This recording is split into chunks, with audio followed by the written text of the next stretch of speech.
السلام علیکم ورحمۃ اللہ وبرکاتہ۔ ناظرین حضرات، سواگت ہے آپ کا اردو اکیڈمی چینل میں۔ آج ہم شروع کرتے ہیں سبق نمبر 15، پاٹھ نمبر 15 یعنی 15، اور جو ہماری یہ ویڈیو ہے یہ 39ویں ویڈیو منظر عام پر آ چکی ہے، یعنی 39ویں ویڈیو منظر عام پر آ چکی ہے۔ آج ہم اس سبق کے اندر پڑھیں گے دن۔ آئیے ناظرین حضرات، بغیر دیری کے ہم شروع کرتے ہیں۔ دن، بسم اللہ الرحمن الرحیم۔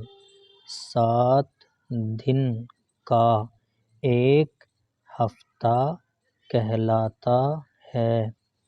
نمبر 1، سنیچر، اتوار، سوموار، منگل، بدھ، برہسپتی، شکر۔ نمبر 2، ہفتہ، اتوار، پیر، منگل، بدھ، جمعرات، جمعہ۔ نمبر 3، شنبہ، یکشنبہ، دوشنبہ، سہ شنبہ، چہار شنبہ، پنج شنبہ، جمعہ۔ شنبہ یعنی ہفتہ، یکشنبہ یعنی اتوار، دوشنبہ یعنی پیر، سہ شنبہ یعنی منگل، چہار شنبہ یعنی بدھ، پنج شنبہ یعنی جمعرات، جمعہ جمعہ۔ یہ جمعہ عربی زبان کا لفظ ہے، اور شنبہ سے لے کر پنج شنبہ تک یہ سارے 6 دن فارسی زبان کے اندر ہیں۔ نمبر 4، اتوار کے دن تمام کچہریاں بند رہتی ہیں۔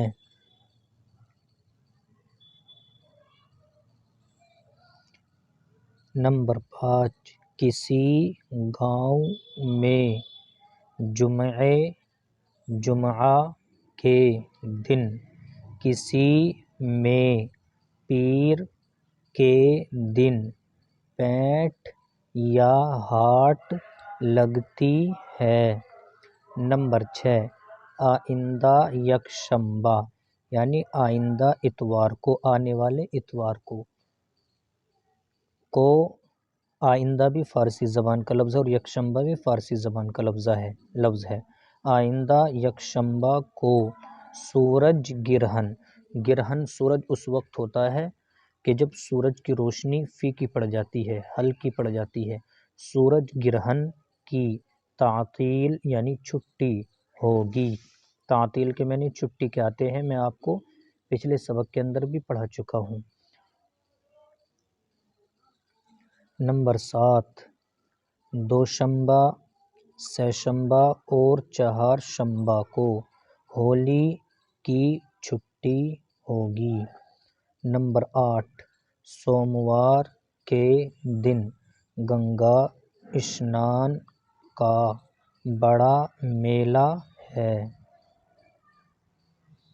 نمبر 9، پیر کے دن ہمارا امتحان، انگلش میں امتحان کو کہتے ہیں امتحان، یہ عربی زبان کا لفظ ہے۔ عند الامتحان یکرم الرجل او یہان، اور ایگزام انگلش کے اندر کہا جاتا ہے، امتحان شروع ہوگا۔ ناظرین حضرات، آج کے لیے بس اتنا ہی۔